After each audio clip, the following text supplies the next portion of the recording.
وتواصوا بالحق وتواصوا بالصبر آمين يا رب العالمين. ثم أما بعد once again. আসসালামু আলাইকুম ওয়া রাহমাতুল্লাহি ওয়া বারাকাতুহু। ইনশাআল্লাহ তাআলা আমি এই ক্ষুদ্র সময়টুকু আপনাদের সাথে ব্যয় করতে চাই, আর এই সময়টুকু আপনাদের এবং আমার নিজের উপকারের জন্য সূরা জুমআ নিয়ে ব্যয় করতে চাই। সাধারণভাবে বলতে গেলে আমরা আল্লাহ সুবহানাহু ওয়া তাআলার কিতাব আল কুরআনকে গ্রহণ করি একটি জ্ঞানের বই বা বুক অব নলেজ হিসাবে। যখন আমরা এই বইটিকে পথ নির্দেশনার বই বলি, তখন এটা বলতে আসলে কী বোঝায় তা আমরা মূল্যায়ন করতে ব্যর্থ হই। এটা বলতে আসলে বোঝায় আমাদের দৈনন্দিন জীবনযাপনের জন্য এই বইতে আছে গুরুতর প্রায়োগিক এবং প্রাসঙ্গিক উপদেশ। আর যখন আল্লাহ তাআলা কথা বলেন, তিনি শুধু অতীত হয়ে যাওয়া কোনো বিমূর্ত পৃথিবী নিয়ে কথা বলেন না, তিনি আজকের পৃথিবী নিয়েও কথা বলেন। এটা আমাদের দৈনন্দিন জীবনের সাথে ঘনিষ্ঠভাবে সম্পর্কযুক্ত, আর এই হেদায়েত গ্রন্থের উপদেশ আমাদের প্রয়োজন। আজকের দিনে আপনি যখন কোনো সমস্যায় পড়েন আর আপনার দরকার কিছু উপদেশ বা পরামর্শর, তখন আপনি এই পৃথিবীর সবার কথা ভাবেন কিন্তু আল্লাহর কথা ভুলে যান। আপনি চিন্তা করেন না যে আল্লাহর কাছ থেকে আমার কিছু উপদেশ দরকার আছে। আল্লাহর বই বিশ্বাসীদের জন্য উপদেশ গ্রন্থ।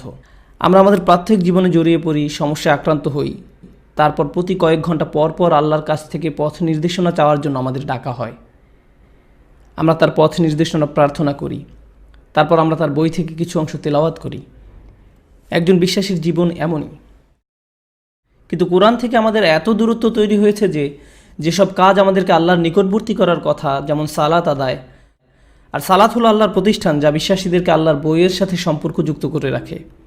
কারণ সালাতের সবচেয়ে লম্বা সময় ব্যয় করা হয় দাঁড়ানো অবস্থায়, আর দাঁড়ানো অবস্থায় আমরা কি করি? আমরা কোরআন তেলাওয়াত করি। এভাবে সালাত বিশ্বাসীদেরকে কোরআনের সাথে সম্পর্কযুক্ত করে। কিন্তু আমরা এমন একটা সময় বাস করছি যখন আমাদের অনেকেই কোরআন থেকে বিচ্ছিন্ন। আমরা জানি না এর ভাষা সম্পর্কে, আর এই বইয়ের খুব সামান্যই আমরা মুখস্থ করেছি। তাই এটা বলাই যায় যে এই বইয়ের মাঝে মানুষের পার্থিব ও আধ্যাত্মিক নিরাময়ের যে ঔষধ আল্লাহ দিয়ে রেখেছেন তা থেকে আমরা উপকৃত হতে পারছি না। অথচ এই ঔষধ আল্লাহ সুবহানাহু ওয়া তাআলা দিয়ে দিয়েছেন প্রতিদিন একাধিকবার এর থেকে সুফল নেওয়ার জন্য। ইনশাআল্লাহ আমরা কিছু আলোচনা শুনব, যদিও আজকের আলোচনার বিষয় কোনো আয়াতের তাফসির নয়, কারণ তাফসিরের আলোচনায় আপনাকে সেই আয়াতের একটি একটি করে প্রত্যেকটি শব্দের ব্যাখ্যায় একাধিক উলামায়ের বক্তব্য কী তা নিখুঁতভাবে জানতে হবে। এর পাশাপাশি আয়াত নাজিলের সময়, এর পারিপার্শ্বিকতা, শব্দচয়ন এগুলো আপনাকে গুরুত্বের সাথে বিবেচনায় আনতে হবে। কিন্তু সেটা হচ্ছে কোরআন শিক্ষার গভীর অধ্যয়ন, তাআল্লুমুল কোরআন। তবে আজ এখানে আমরা তেমনটা করব না, আমরা খুব সাধারণভাবে বোঝার চেষ্টা করব এবং আল্লাহর বই থেকে আমাদের জন্য এই সূরার মাধ্যমে কিছু দিক নির্দেশনা বের করে আনার চেষ্টা করব ইনশাআল্লাহ। আপনি যখন কাউকে কিছু স্মরণ করিয়ে দেন, তখন চেষ্টা করেন তার জন্য ব্যাপারটা সহজ করার জন্য, জটিল নয়। তখন তারা এটা উপলব্ধি করতে পারবে আর কোরআনকে সাদরে গ্রহণ করতে সমর্থ হবে। আর কোরআনের সৌন্দর্য এখানেই যে বোঝার গভীরতার প্রেক্ষিতে একই সময় এটা খুব সহজ, আবার একই সময় এটা বেশ জটিল। আর এটা নির্ভর করছে আপনি এখান থেকে কি খুঁজছেন তার উপরে। আপনি যতই এই বইয়ের গভীরে যাবার চেষ্টা করবেন, আপনি যেতেই থাকবেন, কারণ এই জ্ঞানের গভীরতার কোনো সীমা নেই। তাই কেউ যদি এই বই থেকে অগভীর জ্ঞান প্রত্যাশা করে, সে তাও এই বই থেকে পেয়ে যাবে। আমরা এই অপূর্ব সুন্দর সূরাটি দিয়ে আরম্ভ করব। এটি কোরআনের অন্তর্ভুক্ত সেই সূরাগুলোর একটি যেগুলোর সূচনাতে রয়েছে আল্লাহর প্রশংসা। সাব্বাহা লিল্লাহি মা ফিস সামাওয়াতি ওয়া মা ফিল আরদ, অথবা ইউসাব্বিহু লিল্লাহি মা ফিস সামাওয়াতি ওয়া মা ফিল আরদ। আল্লাহর প্রশংসা দিয়ে শুরু হয় বলে এই আয়াতগুলোকে একসঙ্গে বলা হয়ে থাকে মুসাব্বিহাত বা আল মুসাব্বিহাত। এগুলো সবই মাদানী সূরা। আর এই সূরাগুলোতে একটা সাধারণ বৈশিষ্ট্য লক্ষ্য করা যায়, আর এই বৈশিষ্ট্যটা হচ্ছে আল্লাহ তার কথা আরম্ভ করেন এই বলে যে সৃষ্টির প্রতিটা বস্তু আল্লাহর অনন্যতার ঘোষণা দিচ্ছে। আর এটা বলার ঠিক পরেই আল্লাহ যে বিষয়টা উপস্থাপন করেন তা হলো মানুষ। এই প্রতিটা সূরাতে এই একই সাধারণ বৈশিষ্ট্য পরিলক্ষিত হয়। এই সূরাগুলোর প্রত্যেকটি শুরু হয় সৃষ্টির সকল বস্তুর আল্লাহর নৈপুণ্যতা ঘোষণার মাধ্যমে, আর এর পরের আয়াত থেকে শুরু হয় আমাদেরকে নিয়ে, অর্থাৎ মানুষ নিয়ে আলোচনা ও কথাবার্তা। মূলত এই সূরাগুলোর এই বৈশিষ্ট্যের মাধ্যমে আল্লাহ আমাদের যে গুরুত্বপূর্ণ শিক্ষাটি দিতে চান তার একটি অংশ হলো আল্লাহ আকাশমণ্ডলের সকল সৃষ্টির সাথে মাটির সৃষ্টি তথা আমাদের তুলনা করেছেন। এই দুইয়ের মাঝে কোনটি সৃষ্টি হিসাবে অপরটির তুলনায় অনন্য বা অন্য কথায় অধিক তাৎপর্যপূর্ণ আল্লাহর নিজের দৃষ্টিতে? তিনি বলেন লাকাদ খালাকনাল ইনসানা ফি আহসানি তাকওয়িম। অন্য আয়াতে বলেন ওয়ালাকাদ কাররামনা বানি আদম। আল্লাহ বলছেন আমি সুমর্যাদা দান করেছি আদম সন্তানদের, অর্থাৎ আল্লাহ বলছেন আমি আদম সন্তানদের সৃষ্টি করেছি সবচেয়ে সুন্দর আদলে। মূলত আল্লাহ স্বয়ং নিজেই মানুষের সৃষ্টিকে সম্মানজনক হিসেবে ঘোষণা করেছেন, সুবহানাল্লাহ। অর্থাৎ আমরা হলাম আল্লাহর সেই সৃষ্টি যা আসমান পর্বতের মতো বিশাল সমস্ত সৃষ্টির চেয়েও উত্তম। আমরা যেন এক বিস্ময়কর সৃষ্টি। কিন্তু ঠিক একই সময়ে আল্লাহর অন্য সকল সৃষ্টি আল্লাহর আদেশ পালন করে চলছে কোনো ধরনের প্রশ্ন করা ছাড়াই। অন্য যে কোনো সৃষ্টি, আল্লাহ আসমান ও জমিনকে বলেন আতাইনা তাওয়ান আও কারহান, আসো, আমার সামনে আসো এবং আত্মসমর্পণ করো, সেটা তোমার পছন্দ হোক কি অপছন্দ। আর তারা বলে আতাই না তা আইন, আমরা আপনার কাছে আত্মসমর্পণ করলাম। তারা আল্লাহর কাছে পূর্ণরূপে আত্মসমর্পণ করে। কিন্তু সৃষ্টির সর্বোত্তম সৃষ্টি মানুষকে যখন আল্লাহ আদেশ করছেন পূর্ণরূপে আত্মসমর্পণের জন্য, তখন কি হচ্ছে? মানবকুলের অধিকাংশই আত্মসমর্পণ করছে না। যারাও বা আত্মসমর্পণ করছে তারাও কিন্তু পরিপূর্ণভাবে আত্মসমর্পণ করছে না। কখনো করছে তো কখনো করছে না। আমাদের অধিকাংশ ক্ষেত্রেই তো এটা সত্য। আল্লাহ সুবহানাহু ওয়া তাআলার প্রতি আমরা আংশিকভাবে আত্মসমর্পণ করছি। বলুন তো, মুসাব্বিহাত সূরাগুলো কি মাক্কি না মাদানী? মাদানী। এগুলো মাদানী সূরা। আর কোরআনের মাদানী অংশের প্রাথমিক গ্রহীতা হলো অধিকাংশই মুসলিম। ঠিক যেভাবে কোরআনের মক্কি অংশের প্রাথমিক গ্রহীতা অধিকাংশই ছিল অমুসলিম, কুরাইশরা। কিন্তু মদিনায় মুসলমানরা ইতোমধ্যে একটি সংঘবদ্ধ সমাজ গড়ে তুলেছে। আর আল্লাহ যখন কথা বলছেন তখন এই সংঘবদ্ধ সমাজবদ্ধ মুসলিমদের নিয়েই কথা বলছেন। কথাগুলোর মধ্যে আছে আহকাম, নিয়মনীতি তথা মদিনার তৎকালীন মুসলিমদের সামাজিক ব্যাপারগুলো। এক কথা, এই সূরাগুলো মূলত মদিনার তৎকালীন মুসলিমদের সামাজিক ব্যাপারগুলোর কথাই উল্লেখ আছে। আর এজন্যই আমি মুসাব্বিহাত সূরাগুলোর মধ্যে এই সূরাটি আজকের আলোচনার জন্য বাছাই করেছি, কারণ আমাকে বলা হয়েছিল মুসলিম যুব সমাজ নিয়ে কিছু কথা বলার জন্য, আর গতকাল আমি সেই বিষয় নিয়েই কথা বলেছি। তাও আজ আমি একই বিষয় নিয়ে একটু ভিন্ন আঙ্গিকে কথা বলতে চাই ইনশাআল্লাহ। এর পাশাপাশি মুসলিম কমিউনিটির ব্যাপারে এই একই দৃষ্টিভঙ্গি থেকেও আমি কিছু কথা বলতে চাই।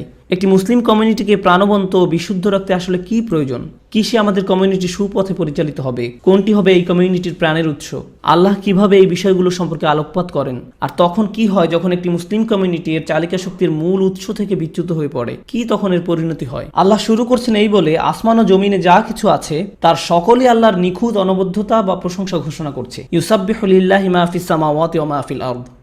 আল মালিক, সমস্তই তার অধীনস্থ। আল কুদ্দুস, যিনি পবিত্র ও যাবতীয় পবিত্রতার উৎস।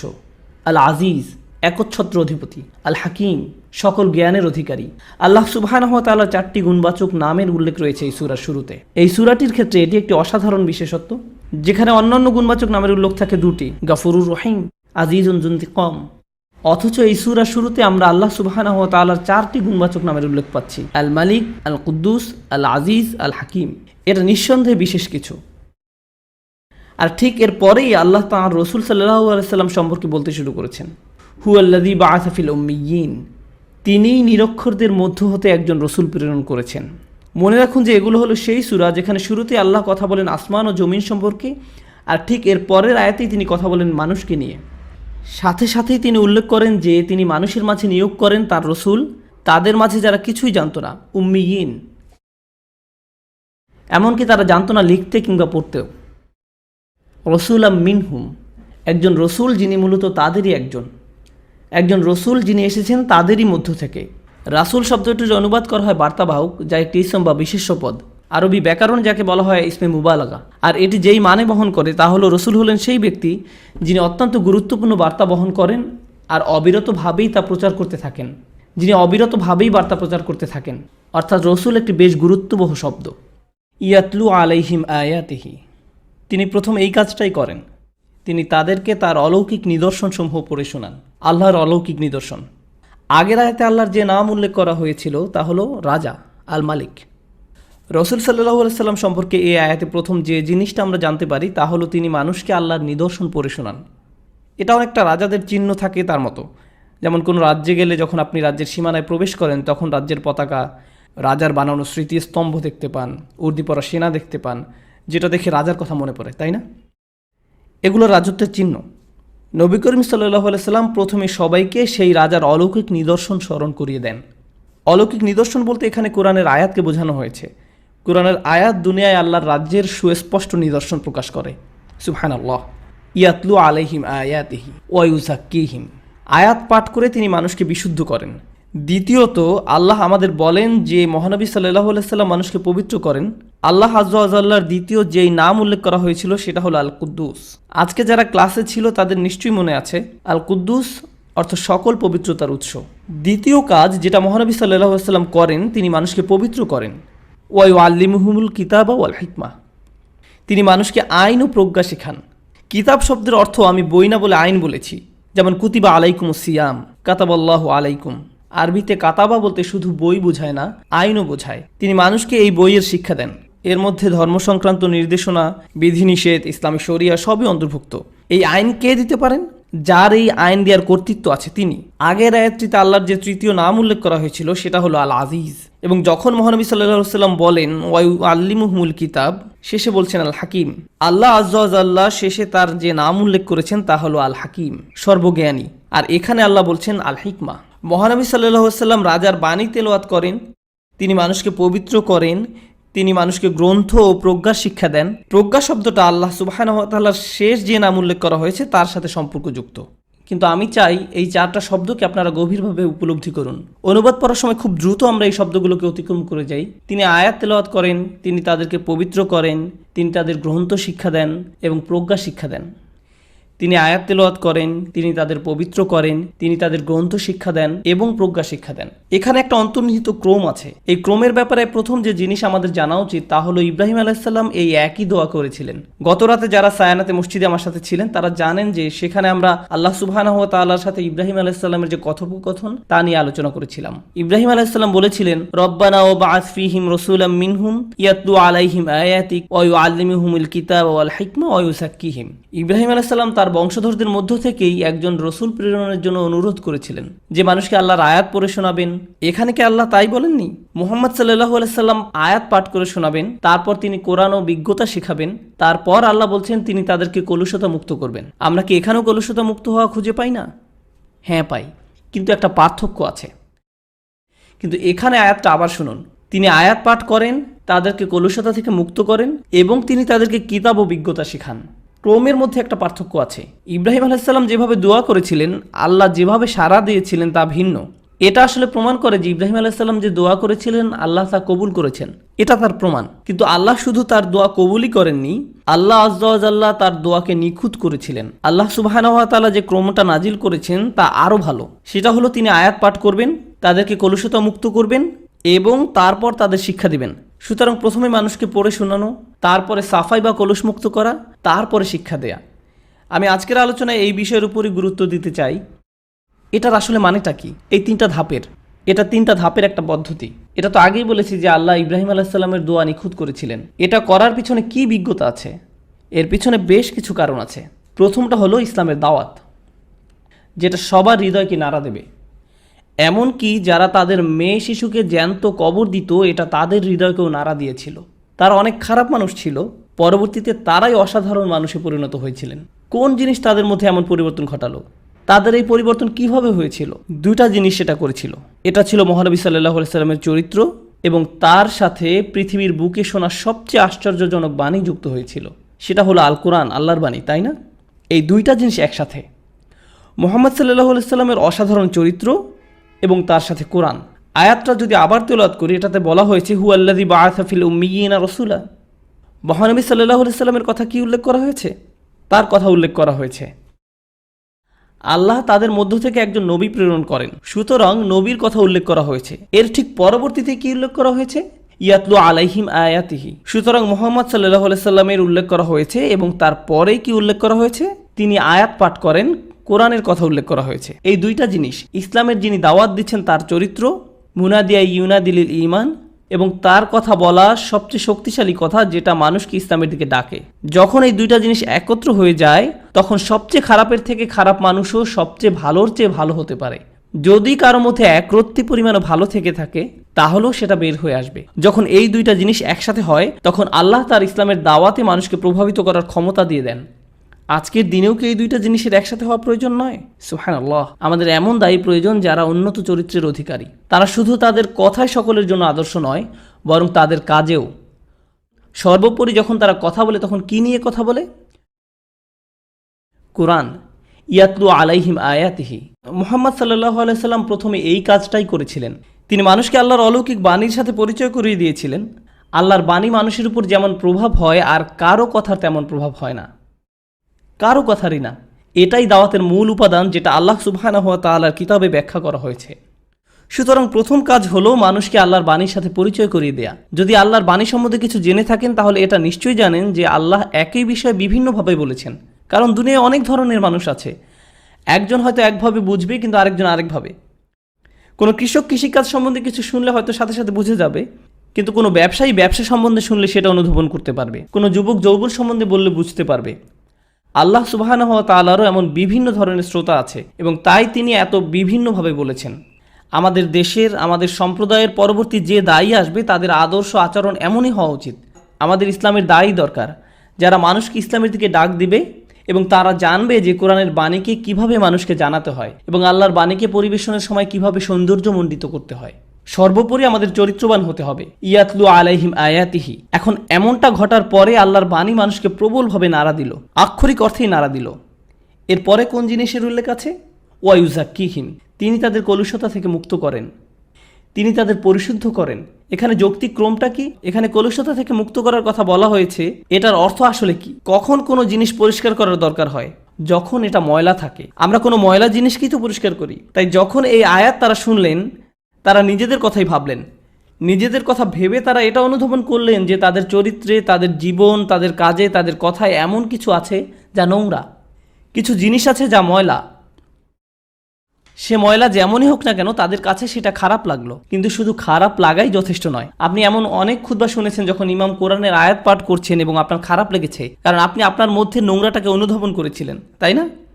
আপনার নিজেকে কলুষিত মনে হয়েছিল, কিন্তু এটাই যথেষ্ট নয়। এর পরবর্তীতে কোনো পদক্ষেপ নিতে হবে, আপনার নিজেকে পরিষ্কার করতে হবে। আপনি কিছুক্ষণ চিন্তা করলেন, খারাপ লাগলো, কিন্তু যেমন ছিল তেমনই থেকে গেলেন, সেটা নিজেকে পরিশুদ্ধ করা নয়। সেটা এই পদ্ধতির প্রথম ধাপ, এবং প্রায়শই আমরা আমাদের সম্প্রদায়ে এই প্রথম ধাপেই থেমে যাই। আমরা মানুষকে স্মরণ করিয়ে দিই এবং তারপর থেমে যাই। মানুষকে স্মরণ করিয়ে দেওয়ার পরের ধাপটাই বেশি কঠিন, পরিশুদ্ধ করা, এবং এটা করতেই বেশি সময় প্রয়োজন। ঠিক যেমনটা কোনো কাপড় ময়লা হলে আপনারা শুধু ধুয়েই রেখে দেন না, কাপড়টাকে ঘষতে হয়, এটাকে পরিষ্কার করতে বেশি সময় দিতে হয়, এটা করতে সময় লাগে। আমাদের চরিত্রের ময়লা পরিষ্কার হতেও সময় নেয়, এবং মহানবী সাল্লাল্লাহু আলাইহি সাল্লামের জীবনে এটা ঘটেছিল সোহবায়ের মাধ্যমে। এটা ঘটে আসলে সঙ্গীর মাধ্যমে। আপনি জানেন, কালিমা পাঠ করার আগে সাহাবীরা একদম সাধারণ মানুষই ছিলেন। কেউই কালিমা পাঠ করার সাথে সাথেই সুপারম্যান হয়ে যাননি। এটা এভাবে ঘটে না। তারা অ্যালকোহল পান করত। ইসলামে আসার আগে তারা কেউ কেউ জিনার সাথেও জড়িত ছিলেন। আল্লাহ তাদের পুরস্কৃত করুন, কারণ ইসলামে আসার সাথে সাথেই তাদের সব পাপ ক্ষমা করে দেওয়া হয়েছিল, ঠিক কিনা? সুবহানাল্লাহ। ওনারা সবচেয়ে ভালোর চেয়েও ভালো, কিন্তু তাদেরও রাতারাতি রূপান্তর ঘটেনি। আল্লাহর বাণী তাদেরকে নাড়া দিয়েছিল। এটাকে যদি আমাদের সময়ের প্রেক্ষাপটে চিন্তা করি, কোনো ব্যক্তি আল্লাহর কিতাবের বাণী শুনলেন এবং কালিমা পাঠ করে মুসলিম হলেন, তার মানে কি এই যে ইতিমধ্যে সেই সব কলুষতা থেকে মুক্ত হয়ে গেছে? না, এর চেয়ে বেশি কিছু করার আছে। তারা সবচেয়ে বড় পদক্ষেপটা নিয়েছেন, তাই না? ইউজাক্কিহিম। এটা ঘটে সঙ্গীর মাধ্যমে। তারা ছিলেন রাসূল সাল্লাল্লাহু আলাইহি সাল্লামের সঙ্গী। অনবরত তারা পরামর্শ শুনেছেন, কিভাবে নিজেকে আরও ভালো করা যায় সেই ব্যাপারে পদক্ষেপ নিয়েছেন। তিনি তাদের আচরণকে সংশোধন করে দিচ্ছিলেন, কিভাবে প্রার্থনা করতে হবে বলে দিচ্ছিলেন। এটা বলো না, এটা বলো, এটা করো না, এটা করো, এটা খেও না, ওটা খাও, এটা ঘটলে এটা করো, ওটা ঘটলে ওটা করো। এটা মহানবী সাল্লাল্লাহু আলাইহি সাল্লামের সুন্নাত, এবং এটা ইসলামী শিক্ষার একটা অংশ, যেটা বই পড়ে হয় না। ইউজাক্কিহিম। ইসলামিক শিক্ষার এই অংশটা কিভাবে ঘটে? সঙ্গীর মাধ্যমে। আপনার নিজেকে পরিশুদ্ধ করতে হলে ভালো সঙ্গীর সাথে থাকতে হবে। আমাদের সম্প্রদায়ের জন্য কোন জায়গায় আল্লাহ ভালো সঙ্গী খুঁজে পাওয়ার ব্যবস্থা করে দিয়েছেন? মসজিদে। মসজিদেই আমাদের ভালো সঙ্গী খুঁজতে হবে। এই সঙ্গীদের মধ্যে প্রথমত কোরআনের আয়াত পড়ে শোনাতে হবে, তারপরে একে অন্যকে সঙ্গ দিতে হবে, এবং নিজেদের মধ্যকার ভালোটাকে বের করে আনতে হবে। যখন এমন বন্ধুরা একসাথে হয় যে একজন তেমন ভালো নয়, তেমন ধার্মিক নয়, কিন্তু আরেকজন বেশ ধার্মিক, তখন একসাথে সময় কাটানোর ফলে যে ধার্মিক নয় সেও অপরজনের মতো ধার্মিক হয়ে যায়, অন্যজনের উপরে এর প্রভাব পড়ে। এর বিপরীতটাও অবশ্য সত্য। যদি আপনার সব বন্ধুই বিশৃঙ্খল ধরনের হয়, আপনি যদি তাদের সাথে দীর্ঘ সময় থাকেন, তাহলে আপনিও তাদের মতোই হয়ে যেতে পারেন। এখানে বলা হয়েছে ইউজাক্কিহিম, তাজকিয়া। এর যে উপাদানটা আমি এখানে তুলে ধরতে চাই তা হলো সঙ্গ, বিশেষ করে পণ্ডিত ব্যক্তিদের সঙ্গ। যদি আপনার সম্প্রদায়ের কোনো পণ্ডিত ব্যক্তি থেকে থাকেন, তাহলে কিভাবে তার সঙ্গী হওয়া যায় তা খুঁজে বের করুন। তাদের সাথে বসুন, তাদের সাথে সময় ব্যয় করুন। তারা যদি কোনো হালাকার ব্যবস্থা করে সেটাতে অংশগ্রহণ করুন। তাদের সাথে বসুন, তাদের সাথে সময় ব্যয় করুন। তাদের রাতের খাবারের জন্য বাসায় দাওয়াত দিন। আপনার সম্প্রদায়ের সেই জ্ঞানী ব্যক্তির সাথে পারিবারিক সম্পর্ক গড়ে তুলুন। এটা খুবই জরুরি। এটা নিজেকে পরিশুদ্ধ করার একটা অংশ, ভালো সঙ্গ। ইউজাক্কিহিম। এটাই কি যথেষ্ট? যদি এটাই যথেষ্ট হতো তাহলে এর বেশি আরও কিছু থাকতো না। তিনি আয়াত পাঠ করেন, তিনি তাদের পরিশুদ্ধ করেন, এবং তারপরে আল্লাহ বলছেন তিনি তাদের গ্রন্থ এবং বিজ্ঞতা শিক্ষা দেন। সুতরাং পরের ধাপটা হলো শিক্ষা। ক্লাসে যাওয়া, হালাকায় বসা, শেখা, নোট নেয়া, স্মরণ রাখা, তাজবিদ পাঠ করা, তাফসির পাঠ করা, ফিকহ শিক্ষা করা, আকীদা শিক্ষা করা, হালাকায় বসা, পড়াশোনা করা, শেখা। এই পদ্ধতিতে শেখা শুরুতে না শেষে? এটা শেষে আসে। অধিকাংশ সময় এমন হয় যে আমরা শিখছি কিন্তু আল্লাহর বাণী আমাদের তখনও নাড়া দেয়নি, আমরা আরও ভালো সঙ্গী খুঁজছি না, আমাদের বন্ধুরা বিশৃঙ্খল, আমাদের সঙ্গীরা বিশৃঙ্খল, আমরা যেভাবে সময় ব্যয় করি সেটা ভীষণ বিশৃঙ্খল, কারণ আমরা শেখার ব্যাপারে বেশি সচেতন। আপনারা কি জানেন আমাদের আগে এক জাতি ছিল যারা শেখার ব্যাপারে সবচেয়ে সচেতন ছিল, অন্য কোনো ব্যাপারে নয়? বনি ইসরাইল। তারা জ্ঞানের ব্যাপারে খুবই সচেতন ছিল, তারা এত জ্ঞানী ছিল যে আল্লাহ বলছেন অহুম ইয়ালামুন, অর্থাৎ তাদের জ্ঞান ছিল, ইয়া আরিফুনাহু, তারা মহানবী সাল্লাল্লাহু আলাইহি সাল্লামকে চিনতে পেরেছিল। এটা তাদের জ্ঞানেরই নমুনা, তাই না? মিন বাদি মা আকালুহু, তারা যে পরবর্তীতে এটা বুঝতে পেরেছিল এটা তাদের জ্ঞানের সাক্ষ্য বহন করে। আয়াতের পর আয়াত, আয়াতের পর আয়াত আমাদের বলছে যে বনি ইসরাইলদের অনেক জ্ঞান ছিল। আতাইনাহুম মিন আয়াতিনা, আতাইনাহু আয়াতিনা হবে আসলে, ঠিক কিনা? সূরা আল আরাফে আমরা জানি যে তাকে আয়াত দেয়া হয়েছিল, তাকে জ্ঞান দেয়া হয়েছিল, তার অনেক জ্ঞান ছিল, ফানসালাখা মিনহা, অথচ সে তা পরিহার করে বেরিয়ে গেছে। ঠিক। সুতরাং তৃতীয় ধাপটা হলো শক্তিশালী শিক্ষা। ইউ আল্লিমু ইউখবিরুর মতো নয়, মানুষকে শুধুমাত্র একটা বই দেয়া। ইউ আল্লিমু হলো মানুষকে শিক্ষা দেয়া। এই শব্দে যে তাসদিদ আছে এটা হলো বাবে তাফঈল, আরবি ব্যাকরণের তালিম থেকে ইউ আল্লিমু শব্দটি এসেছে, এবং এটা বোঝায় যে এই শেখাটা ধারাবাহিক, এটা বারবার বারবার ঘটতে থাকবে। নিয়মিত হালাকায় যাওয়া, নিয়মিত ক্লাস করা, নিয়মিত বিদ্বান ব্যক্তিদের সাথে বসা, নিয়মিত প্রশ্ন করা, নিয়মিত পড়া, এখানে শেখার ধারাবাহিকতার কথা বলা হয়েছে। আল্লাহ এটা বলেননি যে ইউতিহিমুল ইলম, নবী করিম সাল্লাল্লাহু আলাইহি সাল্লাম মানুষকে জ্ঞান দেন, আল্লাহ এটা বলেন নাই। আল্লাহ বলছেন ইউআল্লিমুহুমুল কিতাব, অর্থাৎ তিনি মানুষকে বই শিক্ষা দেন। সুতরাং এটার মধ্যে পার্থক্য আছে। এটা 3 ধাপের একটা পদ্ধতি। প্রথম ধাপ হলো ইসলামের দাওয়াত, এবং আপনাদের কি মনে আছে আমরা এর আগে কোন কার্যকর দাওয়াতের কথা বলেছিলাম? এটা ছিল স্বয়ং কোরআন। আল্লাহর গ্রন্থকে খুব কার্যকরভাবে উপস্থাপন করতে হবে। আল্লাহর গ্রন্থ মানুষের হৃদয়কে যেভাবে নাড়া দেয় আর কিছুই তার মতো পারে না। আল্লাহ আজ্জা ওয়া জাল্লা বলছেন এটা কোনো পর্বতের উপর নাজিল করা হতো তাহলে কি ঘটতো? যদি আমি এই কোরআন পাহাড়ের উপর অবতীর্ণ করতাম তবে তুমি দেখতে যে পাহাড় বিনীত হয়ে আল্লাহর ভয়ে বিদীর্ণ হয়ে গেছে। এটাই হলো কোরআন, আল্লাহর বাণী, যেটা শুনে ওমর বিন খাত্তাব রাদিয়াল্লাহু তাআলা আনহু, যিনি নিজের কন্যা সন্তানকে জ্যান্ত কবর দিয়েছিলেন, তিনিও পালিয়ে গিয়েছিলেন। ইসলাম ধর্ম গ্রহণ করার আগে আল্লাহর বাণী শুনেই তিনি কাবা থেকে পালিয়ে গিয়েছিলেন, তিনি শুনেই পালিয়ে গিয়েছিলেন। তার উপর এত এত প্রভাব পড়েছিল। তুফাইল বিন আমর আদ-দাউসি কোরআন তেলাওয়াত শোনা মাত্র ইসলাম ধর্ম গ্রহণ করেছিলেন। উতবা ইবনে রাবিয়া ছিলেন ইসলামের শত্রু, মহানবী সাল্লাল্লাহু আলাইহি সাল্লামকে ভীষণ ঘৃণা করতেন। হামিম আস-সাজদা তেলাওয়াত করে শোনানো হয়েছিল তাকে, এবং তিনি ইসলাম গ্রহণ না করলেও কাঁদতে শুরু করেছিলেন। সুবহানাল্লাহ, কাফিরদের উপরেও কোরআনের কী প্রভাব ছিল। সুতরাং এটা খুবই শক্তিশালী একটা জিনিস, আল্লাহর বাণীর ক্ষমতাকে অবমূল্যায়ন করা উচিত নয়। যাই হোক, আল্লাহ বলছেন তিনি মানুষকে গ্রন্থ এবং প্রজ্ঞা শিক্ষা দেন। ওয়া ইন কানু মিন ক্বাবলু লাফি যালালিম মুবিন, এর পূর্বে তারা স্পষ্টতই বিভ্রান্তিতে ছিল, তারা ছিল পথহারা, তারা একটা গোলমেলে অবস্থার মধ্যে ছিল। আপনারা একটা মজার ব্যাপার জানেন, এই ইউনাইটেড স্টেটে এমন অনেক অনেক অনেক সম্প্রদায় আছে যারা তাদের মধ্যকার জ্ঞানী ব্যক্তিদেরকে, ইমামকে বা কোনো বক্তা বক্তব্য দিতে আসলেই জিজ্ঞেস করে যে আমাদের কি করা উচিত। আমরা খুবই দিশেহারা। আল্লাহ এখানে বলছেন তোমরা আগে বিভ্রান্ত ছিলে, কিন্তু এখন সবকিছু সহজবোধ্য করার জন্য কোরআন পাঠানো হয়েছে। এটা কি সুস্পষ্ট নয়? এই 3 ধাপের পদ্ধতিটা খুবই সাধারণ, শুধু এটাকে অনুসরণ করো, এটাকে প্রাতিষ্ঠানিক রূপ দাও। এখানে প্রশ্ন করা যেতে পারে যে এটা কিভাবে করব, এটা করতে হলে আমাদের কার সাহায্য লাগবে, আমাদের মসজিদে এটা কিভাবে বাস্তবায়ন করা যাবে, এই প্রকল্পে কোন ধরনের মানুষ সাহায্য করতে পারবে। আল্লাহ সুবহানাহু ওয়া তাআলার বাণীকে যুবক সমাজের কাছে পরিবেশন করার প্রকল্প নিন। মহিলাদের হালাকায় এটা উপস্থাপন করুন, বয়স্কদের কাছে উপস্থাপন করুন, যারা ইংরেজি বলতে পারে না তাদের কাছে তাদের ভাষায় উপস্থাপন করুন, সর্বস্তরে উপস্থাপন করুন। মানুষ আমাদের কাছে আসবে এটা আশা করা উচিত নয়, আমাদের মানুষের কাছে যেতে হবে, এটা আমাদের শিখতে হবে। এমনটা বলবেন না যে আমরা আমাদের একটা অনুষ্ঠান আয়োজন করেছিলাম কিন্তু কেউ আসলো না। না না না না না, আমাদের তাদের কাছে যেতে শিখতে হবে। মহানবী সাল্লাল্লাহু আলাইহি সাল্লাম নিজের বাসায় থেকে সেখানে মানুষকে আসার দাওয়াত দিতেন না, সেটা ছিল একেবারে শুরুতে। তিনি মানুষকে রাতের খাবারের জন্য ডাক দিতেন, সেটাতে কাজ হলো না। তারপর তিনি কি করলেন? তিনি মানুষের কাছে যাওয়া শুরু করলেন। আমাদের আজকের মুসলিম উম্মতের মধ্যেও এমনটাই করতে হবে। ইয়াতলু আলাইহিম আয়াতিহি ওয়া ইউযাক্কিহিম ওয়া ইউআল্লিমুহুমুল কিতাবা ওয়াল হিকমা ওয়া ইন কানু মিন ক্বাবলু লাফি যালালিম মুবিন ওয়া আখারিনা মিনহুম লাম্মা ইয়ালহাকু বিহিম। খুবই শক্তিশালী একটা আয়াত, এবং তারা ছাড়াও আরও অনেকে আছে, মানে আরবরা ছাড়াও, সাহাবারা ছাড়াও আরও অনেকে আছে যারা এখনও তাদের পর্যায়ে যুক্ত হয়নি। সুতরাং এখানে আল্লাহ ইতোমধ্যে এই উম্মতের আন্তর্জাতিক বৈশিষ্ট্যের বিষয়ে উল্লেখ করেছেন, কারণ এমন অনেকে আছে যারা এখনও তাদের সাথে এসে যুক্ত হয়নি। তারা কারা?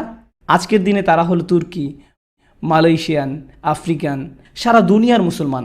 আল্লাহ খুব সাধারণ একটা শব্দ ব্যবহার করে সবার কথা বুঝিয়েছেন। এবং এই আয়াতের মধ্যে যে প্রজ্ঞা লুকিয়ে আছে তা হলো অন্যরা এসে ইসলাম ধর্মে যোগদান করার আগেই আমাদের এই পদ্ধতি চালু রাখা উচিত। কারণ যোগদান করার পরে তাদের কোন জিনিসটা সবচেয়ে দরকার হবে? এই 3 ধাপের পদ্ধতি। তাদের এই 3 ধাপের প্রক্রিয়ার প্রয়োজন পড়বে। আজকে যখন কেউ শাহাদা পাঠ করে মুসলিম হয়ে যায় এবং আমাদের মসজিদে আসে, আমাদের মসজিদে কি সেই প্রক্রিয়া চালু আছে? সেখানে কি এই প্রক্রিয়া সহজলভ্য? সেখানে কি কোরআনের আয়াতকে ব্যাখ্যা করা হয়? আজকে কি মিম্বার থেকে দাওয়াত দেওয়া হয়েছে? যদি হয়েও থাকে তারপরে কি তাদের সঙ্গ দেওয়ার ব্যাপারটা নিশ্চিত করা হয়েছে যেন তারা নিজেদের পরিশুদ্ধ করতে পারে? এই পদ্ধতি কি প্রাতিষ্ঠানিক রূপ পেয়েছে? এটা একটা ঐশী ক্রম, এটা আমাদের দেয়া হয়েছে, এটা খুবই কার্যকর। এটা কার্যকর করা হলে যে কোনো সম্প্রদায়ের জন্যই খুবই শক্তিশালী একটা সমাধান। এবং অবশ্যই এই কৌশল অনেক উদ্ভাবনী পর্যায়ে কার্যকর করা যায়, কিন্তু মূল নীতিমালা আশ্চর্যজনক। ওয়াহুয়াল আজিজুল হাকিম, এবং তিনি সর্বময় ক্ষমতার অধিকারী, সর্বজ্ঞানী। যালিকা ফাদলুল্লাহি ইউতিহি মান ইয়াশা, এটা আল্লাহর পক্ষ থেকে অনুগ্রহ এবং তিনি এটা যাকে ইচ্ছা দেন। এখানে অনুগ্রহটা হলো মহানবী সাল্লাল্লাহু আলাইহি সাল্লাম। তিনি যে পদ্ধতি ব্যবহার করতেন সেটা, তার পদ্ধতিটা কি ছিল? সেটা ছিল ইয়াতলু আলাইহিম আয়াতিহি ওয়া ইউযাক্কিহিম ওয়া ইউআল্লিমুহুমুল কিতাবা ওয়াল হিকমা। তিনি তাদের কাছে পাঠ করেন আয়াতসমূহ, তাদেরকে পবিত্র করেন এবং শিক্ষা দেন কিতাব ও হিকমাত। এটাই আল্লাহর পক্ষ থেকে অনুগ্রহ এবং তিনি এটা যাকে ইচ্ছা দান করেন। এর অর্থ হলো আমাদের এটা উপলব্ধি করতে হবে যে এই আয়াতগুলো ক্ষুদ্র কোনো বিষয় নয়, এগুলো আল্লাহর অনুগ্রহ। তিনি এটা যে কাউকে দিতে পারতেন, কিন্তু তিনি এটা আমাদের দিয়েছেন। ইউতিহি মান ইয়াশা ওয়াল্লাহু যুল ফাদলিল আযীম। সব কিছুই আল্লাহর অধিকারে রয়েছে, তার কাছেই অনুগ্রহ করার চূড়ান্ত ক্ষমতা। এরপরেই তিনি যারা এই কার্যধারা হারিয়েছে তাদের কথা বলছেন। কারা এই মানুষগুলো? বনি ইসরাইল, যাদের উপরে তাওরাতের বোঝা দেয়া হয়েছিল, তারাই সেই উদাহরণ। তাদেরকে আল্লাহর গ্রন্থ দেয়া হয়েছিল, তাদেরকে আয়াত দেয়া হয়েছিল, তাদের উচিত ছিল আয়াত পাঠ করা, নিজেদের পরিশুদ্ধ করা, শিক্ষা দেয়া, কিন্তু তারা সেটা বহন করেনি। কিভাবে সেই বোঝা বহন করতে হবে তার রূপরেখা ইতিমধ্যেই দেওয়া হয়েছে, তাই না? আমি আর সেটা পুনরাবৃত্তি করব না, কারণ এটা ইতিমধ্যেই আপনাদের মনে গেঁথে যাওয়া উচিত। তারা সেই বোঝা বহন করেনি। কামাসালিল হিমারি ইয়াহমিলু আসফারা, এটা যেন গাধার পিঠে বইয়ের বোঝা, তাদের পিঠে বইয়ের স্তূপ। এটা তেমন মানুষের মতো যাদের কাছে অনেক অনেক জ্ঞান আছে বা তারা অনেক ফতোয়ার ওয়েবসাইটে ঢুকতে পারে, হাদিস, কোরআন বা তাফসীর খুঁজে দেখে, কিন্তু এর কোনোটাই গ্রহণযোগ্য নয়, কারণ এটা অনেকটা গাধার পিঠে বইয়ের বোঝার মতো।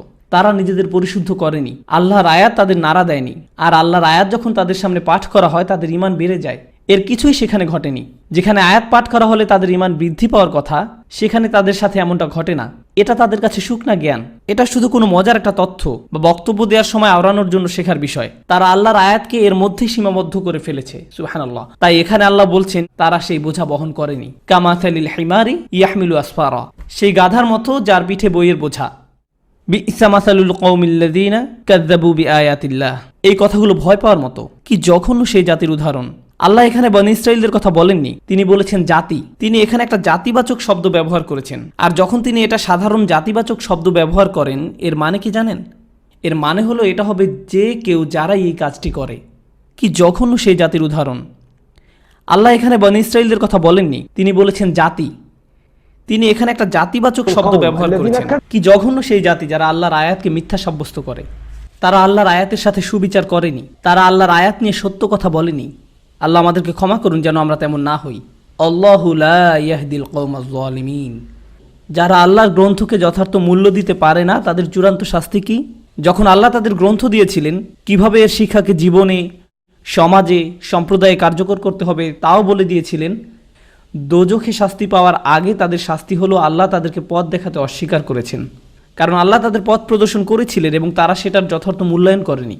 তাই আল্লাহ বলছেন আল্লাহু লা ইয়াহদি, আল্লাহ কোনো ভ্রান্ত জাতিকে পথ প্রদর্শন করেন না। আল্লাহ তাদের দিয়েছিলেন এবং তারা এর যথার্থ মূল্য দেয়নি, তাই সেই দরজা বন্ধ হয়ে গেছে। এই কারণেই আল্লাহ যখন আমাদের কোনো উপহার দেন, আমাদের উচিত সেটার যথার্থ মূল্যায়ন করা। আমরা মন থেকে আল্লাহর কাছে চাই যে তিনি যেন আমাদের তাঁর গ্রন্থের পথ নিদর্শন করেন, মহানবী সাল্লাল্লাহু আলাইহি সাল্লামের সুন্নাতের যথার্থ মর্ম উপলব্ধি করার তৌফিক দান করেন। কুল ইয়া আইয়ুহাল্লাযীনা হাদু, ইয়াহুদি সম্প্রদায়কে বলে দিন, কুল ইয়া আইয়ুহাল্লাযীনা হাদু। সেই সময় ইয়াহুদি সম্প্রদায়কে বলতে বলা হয়েছে, ইন জাআনতুম আন্নাকুম আউলিয়াউ লিল্লাহ, যদি তোমরা নিশ্চিত হয়ে থাকো যে আল্লাহ তোমাদের রক্ষা করবেন, তোমরা আল্লাহর খুব কাছের, তোমরা আল্লাহর প্রিয় বন্ধু। আর এটা খুব সুন্দরভাবে আগের আয়াতের সাথে সম্পর্কযুক্ত।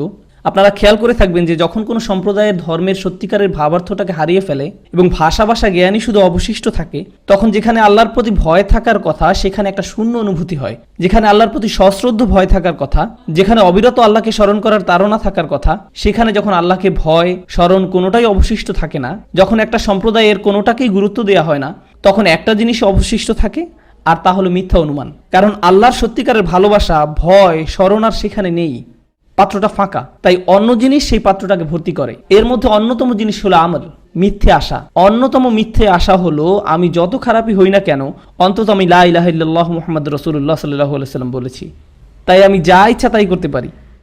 আমার একটা মদের দোকান আছে, কিন্তু এই কাজটা তত খারাপও নয়। অন্তত আমি কালিমা বলি, অন্তত আমি আমার আয়ের অর্ধেক রমজান মাসে মসজিদে দেই।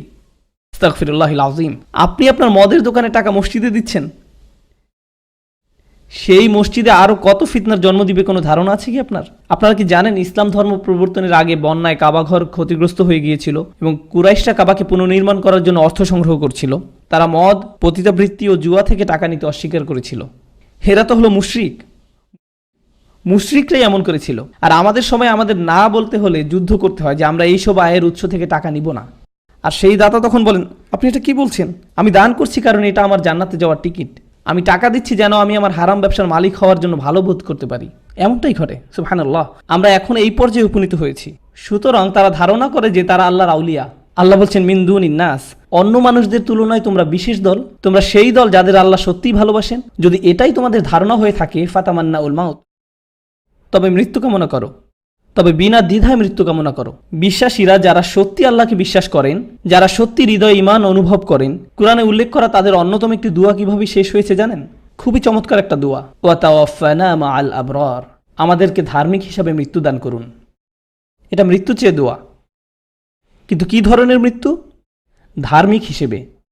আল্লাহ বলছেন তোমরা যদি সত্যিই ততটা ধার্মিক হয়ে থাকো, যদি তোমরা আল্লাহর বন্ধু হয়ে থাকো, তবে তোমাদের কি কামনা করা উচিত? ধার্মিক হিসেবে মৃত্যু কামনা করো। যদি তোমরা এতটাই নিশ্চিত হয়ে থাকো যে জান্নাত তোমাদের জন্য অপেক্ষা করছে, যেখানে গেলে পাবে অসীম বাগান, গ্যালারি, সমুদ্র তীরের সম্পত্তি, সরোবরের ধারার জমি, যেখানে কোনো ট্যাক্স দিতে হবে না, কোনো পাওনা টাকা পরিশোধ করতে হবে না, কেউ সেখানে বৃদ্ধ হবে না, সেখানে কোনো হেলথ ইন্স্যুরেন্স নেই, এইসব কোনো সমস্যা সেখানে নেই, তবে কেন তোমরা এখানে সময় নষ্ট করছো? তোমাদের জন্য তো জান্নাত নিশ্চিত। যাও আল্লাহর কাছে চাও যেন দ্রুত তোমাদেরকে সেখানে নিয়ে যান। তোমরা কেন এখানে থাকতে চাও? এবং বাসা ভাড়া, জমির টাকা, গাড়ির টাকা দিতে হবে, এমনকি খাবার রান্না পছন্দ না হলেও সেটাই খেতে হবে। তোমরা কেন অপেক্ষা করে আছো? যাও আল্লাহর কাছে চাও যেন দ্রুত তোমাদের সেখানে নিয়ে যান। যদি তোমরা এতটাই নিশ্চিত হয়ে থাকো যে তোমরা আল্লাহর বন্ধু, তারা যে প্রতারণা করে আল্লাহ সেটা দিয়েই তাদেরকে ডাক দিয়েছেন। আপনারা কি খেয়াল করেছেন যে মিথ্যা আশা তাদের ভুলিয়ে রেখেছে? তারা ভাবে তাদের দুনিয়াতে ভালো হবে এবং আল্লাহ তাদের এত ভালোবাসেন যে তারা এখানে পার্টি করতে পারবে এবং পরকালেও পার্টি করতে পারবে। আমরা সব করতে পারবো কারণ আল্লাহ আমাদের বন্ধু। এটা একটা মিথ্যে আশা।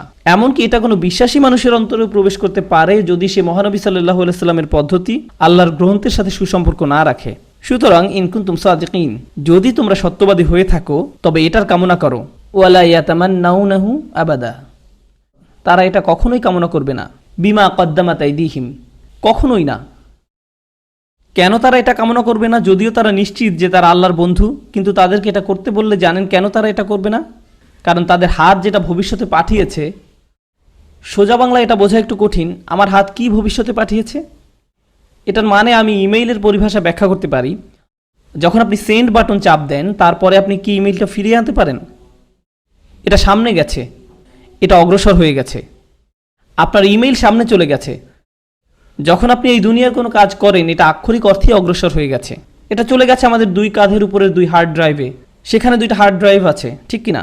আমাদের কাজগুলো সেখানে চলে যায় এবং সেই হার্ড ড্রাইভে সংরক্ষিত হয়। আমাদের সব কাজ সেখানে সংরক্ষিত আছে। আমরা কি আর তা ফিরিয়ে আনতে পারি? না। তারা জীবনে অনেক খারাপ কাজ করেছে এবং সব কাজের প্রমাণ সেখানে আছে। তারা জানে যে তারা অনেক ভয়ানক সব কাজ করেছে, যে তারা সেগুলো নিয়ে চিন্তাও করতে চায় না। আর এটাই ফাসিকের মনস্তত্ত্ব। এটাকে বুঝতে হবে, এটা খুবই গুরুত্বপূর্ণ বিষয়। এটা নিয়ে কথা বলতে ইচ্ছা করছে না। আর এটাই ফাসিকের মনস্তত্ত্ব। যখন কেউ আল্লাহর অবাধ্যতায় ভীষণ নিমজ্জিত থাকে আর তার জন্য তার রাতে ঘুম আসার একমাত্র উপায় হলো সেটা নিয়ে চিন্তা না করা। আর এটাই ফাসিকের মনস্তত্ত্ব। যদি কেউ তার সাথে মৃত্যু নিয়ে পরকালে কি ঘটবে সে বিষয়ে কথা বলে, তখন তারা বলে আমি এটা শুনতে চাই না, এটা নিয়ে কথা বলতে ইচ্ছা করছে না। এটা এতই ভীতিপ্রদ যে তারা এই বিষয় থেকে দূরে থাকাই শ্রেয় মনে করে। আপনারা কি জানেন, যখন সিংহ আক্রমণ করতে আসে কিন্তু উট পাখি পালাতে পারে না, তখন সে কি হাস্যকর কাজটা করে? মাটির মধ্যে মাথা ঢুকিয়ে দেয়। আমি বাস্তবতার সম্মুখীন হতে চাই না, এই বিষয়ে আমি কোনো লেনদেন করতে চাই না। এখানে বেশ আছি, বাস্তবতার উপেক্ষা করে খুব ভালো আছি। এমনটাই ঘটে যখন কেউ পাপে ভীষণভাবে নিমজ্জিত থাকে। আমি বরং এটাই বিশ্বাস করি যে আল্লাহ আমাকে ভালোবাসেন এবং আমি আল্লাহর বন্ধু। আর যখন কেউ তার এই ধাপ্পার বিষয়ে স্মরণ করিয়ে দেয়, তখন তার উত্তর হয়, আমি এসব শুনতে চাই না, এ বিষয়ে কথা বলতে ভালো লাগছে না। এটাই ফাসিকের আচরণ। এই মানুষগুলো এই পরিমাণ অসৎ, এটা আমাদের সম্প্রদায়েও ঘটতে পারে, এমনকি আমাদের পরিবারেও। অনেক সময় যখন আপনি বলেন যে আল্লাহ আমাদের কত ভালোবাসেন, আল্লাহ আমাদের কিভাবে পুরস্কৃত করবেন, মানুষ আপনার কথা শুনবে। কিন্তু আল্লাহর অবাধ্যতার ফলাফল ভোগ করতে হবে শুনলে তারা বলে, তুমি কি এইসব হতাশাজনক বিষয়ে কথা বলা বন্ধ করবে? চলো আমরা অন্য বিষয়ে কথা বলি, চলো আমরা রকেট গেম অথবা অন্য কোনো বিষয়ে কথা বলি। আমি ওসব কিছু শুনতে চাচ্ছি না। এ কারণে আল্লাহ এখানে বলছেন, ওয়ালা ইয়াতামান্নাউনাহু আবাদা বিমা কদ্দামাত আইদিহিম আল্লাহু আলিমুম বিজ্জালিমিন। তারা নিজেদের কৃতকর্মের কারণে কখনো মৃত্যু কামনা করবে না। আল্লাহ জালেমদের সম্পর্কে সম্যক অবগত আছেন। আল্লাহ এই পাপীদের কথা সবই জানেন, তার কাছে সব হিসাব আছে। তারা কি করছে সে বিষয়ে তিনি অবহিত। তাদের আচরণ ভুল এবং তাদের কাজও। কুল, বলুন, ইন্নাল মাউতাল্লাযী তাফিরুনা মিনহু, যে মৃত্যু থেকে তোমরা পালাচ্ছ, যে মৃত্যু থেকে তোমরা দূরে থাকার চেষ্টা করছো, ফা ইন্নাহু মুলাকিকুম, সে মৃত্যুর সাথে তোমাদের একদিন সাক্ষাৎ হবেই। এটা তোমাদের সাথে সাক্ষাৎ করতে আসবে। তুমি সেই সাক্ষাৎ এড়াতে পারবে না, সেটা থেকে নিস্তার পাবে না। এমন অনেক সময় ঘটে যে স্কুলে ফলাফল দেওয়ার দিন আসলে বাচ্চা হাঁচি কাশির মতো ভাব করে বলে, আমি যেতে চাই না, আমার তেমন ভালো লাগছে না। তারা এই সাক্ষাৎটাকে এড়ানোর চেষ্টা করতে পারে, কিন্তু কিছু সাক্ষাৎ আছে যা কেউ এড়াতে পারে না, কেউ সেটা থেকে নিস্তার পায় না। এটা তেমনই এক সাক্ষাৎ। ইন্নাকা কাদিহুন ইলা রাব্বিকা কাদহান ফামুলাকিহ, হে মানুষ, তুমি কঠোর পরিশ্রম করতে করতে তোমার রবের দিকে এগিয়ে যাচ্ছ। ওই যে একটা জিনিস আছে না, এসকেলেটর, যেটা সমান্তরালে কনভেয়ার বেল্টের মতো চলে, আপনিও তেমনই একটা কিছু। আপনি চান বা না চান আপনি সামনে যাচ্ছেন। আপনি পিছন ফিরে দাঁড়াতে পারেন, এদিক সেদিক তাকাতে পারেন, কিন্তু আপনি সামনেই এগিয়ে যাচ্ছেন, পিছনে যাওয়ার কোনো উপায় নেই। আপনি চান বা না চান আপনি সামনে যাচ্ছেন, আপনি শুধু সেই সাক্ষাতের দিকেই এগিয়ে যাচ্ছেন। আমরা সবাই সেদিকেই যাচ্ছি, এ ব্যাপারে কোনোই সন্দেহ নেই যে আমাদের এটার সংস্পর্শে আসতে হবে। সুম্মা তুরাদ্দুনা ইলা আলিমিল গায়বি ওয়াশ শাহাদা, তখন তোমরা সবাই দৃশ্য অদৃশ্য সর্ববিষয়ে জ্ঞাত আল্লাহর কাছে ফিরে যাবে। এর অর্থ হলো আল্লাহ আমাদের হৃদয়ের ভিতরের এই শূন্যতাকে জানেন। আল্লাহ জানেন যখন কোনো অসৎ উদ্দেশ্যে আপনি কোনো ভালো কাজ করছেন। সুবহানাল্লাহ। ফায়ুনাব্বিউকুম বিমা কুনতুম তা'মালুন, তখন তিনি পুঙ্খানুপুঙ্খভাবে জানিয়ে দেবেন যে কে কি ধরনের কাজ সাধারণত তারা করত। আমরা এই সূরার উপসংহারে পৌঁছে গিয়েছি ইনশাআল্লাহ তাআলা। ইয়া আইয়ুহাল্লাযীনা আমানু, যারা বিশ্বাস করে। এখানে কাদের উদ্দেশ্যে কথা বলা হচ্ছে তার কি কোনো পরিবর্তন লক্ষ্য করেছেন? এক মুহূর্ত আগেই আল্লাহ কাদের সাথে কথা বলেছিলেন? বনী ইসরায়েলদের সাথে। এখন তিনি অন্যদের সাথে কথা বলছেন, তাদের সাথে আর কোনো লেনদেন নেই। ভালো হয় তারা নিজেদের কাজের ব্যাপারে সতর্ক হলে। তারা ইতোমধ্যেই ব্যর্থ হয়েছে, তাই আল্লাহ এখন বিশ্বাসীদের সাথে কথা বলছেন যেন তারা বনী ইসরায়েলদের মতো ব্যর্থ না হয়। আপনারা জানেন একজন বাবা কিভাবে তার সন্তানদের সাথে কথা বলে। যখন একজন ফেল করেছে এবং আরেকজনের পরের সপ্তাহে পরীক্ষা আছে, সে বলে, শোনো করিম, তুমি এই ব্যাপারে অন্তত সেলিমের মতো হও না, তার মতো কাজ তুমি করো না। প্রথমে বাবা একজনকে বকা দেন এবং তারপরে আরেকজনের দিকে ফিরে বলেন, তুমি ভালো করে শুনে রাখো, এই ভুলগুলো তুমি করো না। এখন আমাদের প্রভু সুবহানাহু ওয়া তাআলা অনেক বেশি আমাদের ভালো চান। বাবার চেয়ে আমাদের প্রতি আল্লাহর অনুগ্রহ ও শুভাকাঙ্ক্ষা অনেক বেশি পরিমাণের। প্রথমে আল্লাহ বনী ইসরায়েলদের তিরস্কার করলেন। তাদেরকে তিরস্কার করতে দেখে আবার এমন নয় যে আমরা বলতে পারি, হ্যাঁ দেখো আল্লাহ বনী ইসরায়েলদের কেমন ঘৃণা করেন। এক মিনিট থামুন। আল্লাহ আমাদের এজন্য বলেন নাই যে কারণ তারা অভিশপ্ত, আমাদের এজন্য বলেছেন যেন আমরা তাদের পথ অনুসরণ না করি। তাই আল্লাহ বলছেন, ইয়া আইয়ুহাল্লাযীনা আমানু ইযা নুদিয়া লিস-সালাত মি ইয়াউমিল জুমআ, অর্থাৎ শুক্রবারে যখন নামাজের জন্য আজান দেওয়া হয়, ফাসআউ ইলা যিকরিল্লাহ। জুমার নামাজের সাথে এসবের কি সম্পর্ক? জুমার নামাজের সময় মহানবী সাল্লাল্লাহু আলাইহি সাল্লাম মানুষকে কোরআনের আয়াত পাঠ করে শোনান। জুমার নামাজ হলো সেই সময় যখন আপনাদের পুনর্জাগরিত হওয়ার কথা। জুমার খুতবা আল্লাহর একটি অসাধারণ বিধান, যা হলো এই উম্মতের সাপ্তাহিক সম্মেলন। এটা একটা সাপ্তাহিক সম্মেলন। যখন আপনাদের কোনো বিশেষ অনুষ্ঠান থাকে, বক্তা আসবে, কিন্তু সবাইকে কি অনুষ্ঠানে দেখা যায়? অনেক মানুষই আসে কিন্তু সবাই তো আসে না। কিন্তু একটা ব্যাপার সবসময় ঘটে, তা কোনো বিখ্যাত বক্তাই হোক অথবা ততটা বিখ্যাত বক্তা না হোক, কিংবা কোনো বক্তা না থাকলেও, কোনো ইমাম না থাকলেও সবাইকে কি জুমার নামাজে পাওয়া যায়? এটা একটা ঐশ্বরিক বিধান। এটার জন্য কোনো লিফলেট বিতরণ করতে হয় না, এটার জন্য ফেসবুকে কোনো ইভেন্ট পেজ খুলতে হয় না, কাউকে কোনো ইমেইল পাঠাতে হয় না। এটা একটা কার্যক্রম যেটা আল্লাহ সুবহানাহু ওয়া তাআলা নিজ থেকে ঠিক করে দিয়েছেন যেন আমরা মহানবী সাল্লাল্লাহু আলাইহি সাল্লামের পদ্ধতিকে হারিয়ে না ফেলি। শুক্রবারে যখনই জুমার নামাজের আজান দেওয়া হয় তখন দ্রুত আল্লাহকে স্মরণ করতে যাও। ফাসাউ ইলা যিকরিল্লাহ, আল্লাহকে স্মরণ করতে দ্রুত যাও। এই বিধানের মাধ্যমে এই পদ্ধতিকে বাস্তবায়ন করা হয়েছে। এখান থেকেই এই সূত্রপাত। এ কারণেই আমাদের বাস্তব অবস্থায় আমি বলবো জুমার খুতবা হলো সবচেয়ে বড় আমানা। এটা হলো সবচেয়ে বড় সম্পদ যেটা সব মসজিদেরই আছে। জুমার খুতবা এত শক্তিশালী, এত মর্মস্পর্শী হওয়া উচিত যে ব্যক্তি ইসলামের কোনো কিছুই জানে না সেও যেন এটা শুনে কেঁপে ওঠে। জুমার খুতবা এতটা উদ্দীপনাপূর্ণ এবং এত ভালো হওয়া উচিত যে কেউ ভীষণ পরিশ্রান্ত হলেও হাই তুলবে না। এটা একটা আমানা, সব মসজিদকে ভরসা করে এই দায়িত্ব দেয়া হয়েছে। আমাদের উচিত মানুষের কাছে আল্লাহর আয়াত পৌঁছে দেয়া। মানুষের কাছে আল্লাহর আয়াত পৌঁছানোর সবচেয়ে ভালো সুযোগ হলো শুক্রবারের নামাজ। শুক্রবারের নামাজে এটাই দায়িত্ব, ফাসআউ ইলা যিকরিল্লাহ। আমাদেরকে বলা হয়েছে আল্লাহকে স্মরণ করতে দ্রুত যাও, কেনা বেচা বন্ধ করো। ওয়াজারুল বাই যালিকুম খায়রুল লাকুম ইন কুনতুম তা'লামুন। কিন্তু আজকাল কি ঘটে? আমাদের সময় ঘটা অন্যতম বিপর্যয়কারী একটি ঘটনা। বেশিরভাগ মানুষ জুমার নামাজে খুতবা শুরু হওয়ার আগে নাকি পরে এসে হাজির হয়, পরে আসে। বেশিরভাগ মানুষই পরে আসে। সিংহভাগ মানুষ আসে যখন একামত শুরু হয়ে যায়। সুতরাং তারা কি আল্লাহকে স্মরণ করতে পারে না? কারণ যেহেতু তারা আরবি বুঝে না, তাই নামাজে কি পাঠ করা হচ্ছে তা তারা বুঝে না। একমাত্র যে জিনিসটা তারা হয়তো বা বুঝতো সেটা কি? খুতবা। কিন্তু তারা তো সে সময় আসেনি। তাই আমাদের এখন আগে আসার ব্যাপারে খুতবা দেয়া দরকার, যেন আমরা এই প্রথাকে পুনরুজ্জীবিত করতে পারি। আমাদেরকে এটা শুরু করতে হবে। যদি তাদের আসতে 5 মিনিট দেরি হয় তবে খুতবাও 5 মিনিট অতিরিক্ত বলতে হবে। খুবই দৃঢ়ভাবে বলতে হবে যে কেন আমাদের খুতবার আগে আসা দরকার এবং এটা আল্লাহর কাছে কতটা গুরুত্বপূর্ণ। আমাদের জন্য তিনি এটাকে কতটা গুরুত্বপূর্ণ করেছেন যে আমাদের আল্লাহর স্মরণে দ্রুত যেতে বলেছেন এবং আমাদের কেনাবেচা বন্ধ রাখতে বলেছেন। তখন তোমরা যদি জানতে যে এটা করাই তোমাদের জন্য ভালো। তারপর আল্লাহ সুবহানাহু ওয়া তাআলা পরিশেষে মহানবী সাল্লাল্লাহু আলাইহি সাল্লামকে একটা উদাহরণ দিয়েছেন, ফাইযা কুদিয়াতিস সালাতু ফান্তাশিরু ফিল আরদ ওয়াবতাগু মিন ফাদলিল্লাহ। নামাজ শেষ হয়ে গেলে তোমরা পৃথিবীতে ছড়িয়ে পড়ো এবং আল্লাহর অনুগ্রহ সন্ধান করো। তোমাদের কাজে ব্যবসায় ফিরে যাও, ওয়াবতাগু মিন ফাদলিল্লাহ। কিন্তু আল্লাহ আরো বলছেন ওয়াজকুরুল্লাহ কাসীরা, অর্থাৎ আল্লাহকে বেশি করে স্মরণ করো। আপনারা কি জানেন কিভাবে এক ব্যক্তি আল্লাহকে বেশি স্মরণ করতে পারে?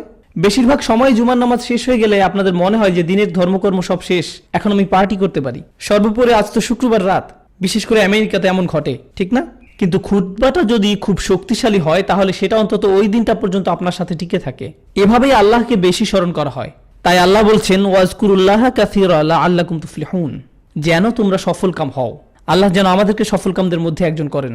ওয়া ইযা রাউ তিজারাতান আও লাহওয়া। এবং এটা মহানবী সাল্লাল্লাহু আলাইহি সাল্লামের জীবনে একটা বিশেষ ঘটনা যে যখন তিনি খুতবা দিচ্ছিলেন তখন একটা ব্যবসায়িক কাফেলা সে জায়গা অতিক্রম করে যাচ্ছিল এবং মানুষ সেই কাফেলার দিকে দৌড়ে গিয়েছিল। মানুষ এখনো সেই কাজটাই করে। তারা নামাজের সালাম দেয় এবং সালাম শেষ হওয়া মাত্র তারা খুঁজতে থাকে যে তাদের জুতাটা আসলে কোথায় আছে। তারা তাড়াহুড়া করে, দৌড়াও, খুব দ্রুত এখান থেকে বের হতে হবে। আমরা নিজেদের মধ্যে এই আচরণ গড়ে তুলেছি। তারা ব্যবসার দিকে তাড়াহুড়া করে যায়, তারা কুকা কাইমা, তারা ওই দিকে দৌড়ে গেল এবং আপনাকে দাঁড়ানো অবস্থায় রেখে। কুল মা ইনদাল্লাহি খায়র, তাদেরকে বলুন আল্লাহর কাছে যা আছে তা তুলনামূলকভাবে ভালো। আল্লাহর কাছে কি আছে? এমনকি আল্লাহ এটা বলেন নাই যে মহানবী সাল্লাল্লাহু আলাইহি সাল্লামের কাছে যা আছে তা তুলনামূলকভাবে ভালো। তিনি বলেছেন আল্লাহর কাছে যা আছে তা তুলনামূলকভাবে ভালো। এবং আল্লাহর কাছে আছে ওয়াল্লাহু ইনদাহু হুসনুল মাআব, আল্লাহর কাছে আছে পুরস্কার, জান্নাত। তোমরা কোন ব্যবসার চুক্তি করতে পারবে যেটা তোমাদেরকে জান্নাতে নিতে পারবে? কি করলে সেখানে যেতে পারবে? আসো তোমাদেরকে আরো ভালো কিছু দেখাই। কুল মা ইনদাল্লাহি খায়রুম মিনাল্লাহি ওয়া মিনাত তিজারা। এটা যে কোনো বিনোদন, যে কোনো সিনেমা যেটা শুরু হবে 2:45-এ আর জুমার নামাজ শেষ হবে 2:15-তে। সুতরাং আপনার কাছে আছে মাত্র 30 মিনিট সময় সিনেমা হলে যাওয়ার জন্য। এটা তার চেয়ে ভালো, যে কোনো বিনোদনের চেয়েও ভালো। অমিনাত তিজারা শব্দটি যে কোনো ধরনের ব্যবসায়িক কর্মকাণ্ডকে বোঝায়। আল্লাহু খায়রুর রাজিকিন। এবং দুশ্চিন্তা করো না, তোমাদের ব্যবসার কোনো ক্ষতি হবে না জুমার নামাজে আসার জন্য, কারণ আল্লাহ বলছেন আল্লাহ হলো প্রদানকারীদের মধ্যে সবচেয়ে ভালো। ও আল্লাহু খায়রুর রাজিকিন। মানুষ কেন জুমার নামাজ পড়ে তাড়াহুড়া করে ফিরে যাওয়ার জন্য? অনতি বিলম্বেই, নামাজ ঠিকমতো শেষ না করেই, কারণ তারা ভাবে তাদের রিজিক কমে যাবে। আল্লাহ এখানে বলছেন আসো, আল্লাহ আরো ভালো প্রদানকারী, আল্লাহ সবচেয়ে ভালো প্রদানকারী। সুবহানাল্লাহ। তাই পরিশেষে আমরা বলতে পারি, আর আমি প্রতিজ্ঞা করছি এটা বলার পরেই আমি শেষ করে দেব, এবং এই অংশে একটা আয়াত লাআল্লাকুম তুফলিহুন, অর্থাৎ আল্লাহকে বেশি করে স্মরণ করো যেন তোমরা সফলকাম হও। আমি মহানবী সাল্লাল্লাহু আলাইহি সাল্লামের একটা হাদিস বলতে চাই যেটাও এই একই শব্দ দিয়ে শেষ হয়। মহানবী সাল্লাল্লাহু আলাইহি সাল্লাম আমাদের বলছেন ইয়া আহলাল কুরআন লা তাতাওয়াসসাদুল কুরআন, হে কোরআনের সম্প্রদায়, কোরআনকে হালকাভাবে নিও না, এটাকে আরাম করার উপায় বানিয়ে ফেলো না। ওয়াতলুহু হাক্কা তিলাওয়াতিহি আনা আল-লাইলি ওয়ান-নাহার, দিন এবং রাত সব সময় কোরআন পড়ো এবং অনুসরণ করো যেভাবে পড়া এবং অনুসরণ করা তার প্রাপ্য। তারপর তিনি বলছেন ওয়াবসুহু, একে ছড়িয়ে দাও, ওয়াতাগান্নাহু, একে সৌন্দর্যমণ্ডিত করো, ওয়াতাদাব্বারু ফীহি, গভীরভাবে একে নিয়ে চিন্তা করো, ইন্নাকুম তুফলিহুন, যেন তোমরা সফলকাম হতে পারো। হাদিসটা শুরু হয়েছে হে কোরআনের সম্প্রদায় বলে, ইয়া আহলাল কোরআন বলে। এটা বলা হয়নি যে ইয়া আইয়ুহাল্লাযীনা আমানু, ইয়া মা'আশারাল মুসলিমিন, না না না না না, ইয়া আহলাল কোরআন, হে কোরআনের সম্প্রদায়। আল্লাহর নবী আমাদেরকে কোরআনের সম্প্রদায় বলে সম্বোধন করছেন, এইভাবেই আমাদের সংজ্ঞায়িত হওয়া উচিত। এটা বলেই আজকের মতো আমি শেষ করছি। সুবহানাকাল্লাহুম্মা ওয়া বিহামদিক ওয়া আশহাদু আল্লা ইলাহা ইল্লা আনতা আস্তাগফিরুকা ওয়া আতুবু ইলাইক ওয়া আসসালামু আলাইকুম ওয়া রাহমাতুল্লাহি ওয়া বারাকাতুহু। আমার মনে হয় না প্রশ্নের উত্তর দেওয়ার মতো কোনো যোগ্যতা আমার আছে, কিন্তু আপনাদের যদি কোনো প্রশ্ন থেকে থাকে আর আমি যদি উত্তর দিতে পারি তাহলে আমি উত্তর দিব। Yes, go ahead.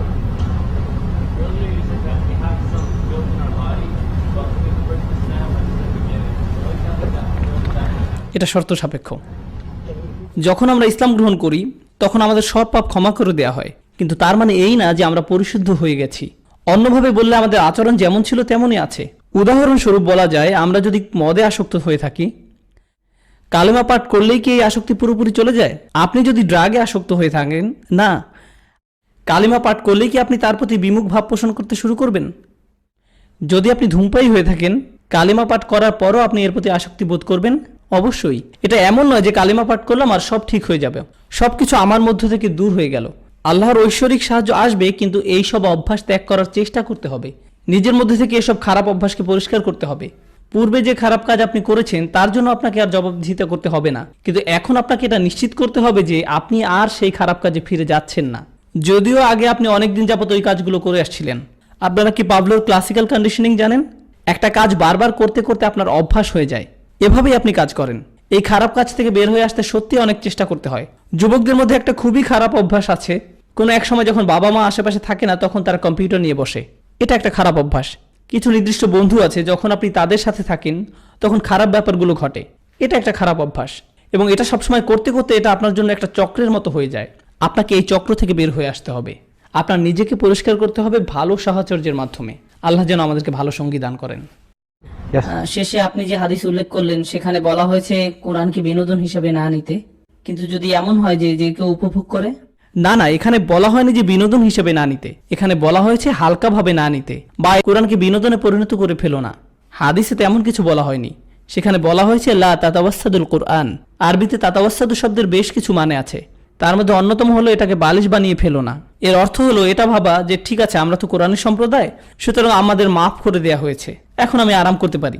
না, এখন আরাম করো না। এটা একটা গ্রন্থ যেটা সংগ্রাম এবং গভীরভাবে চিন্তার দাবি রাখে, সুতরাং এটার প্রতি শিথিলতা না দেখান।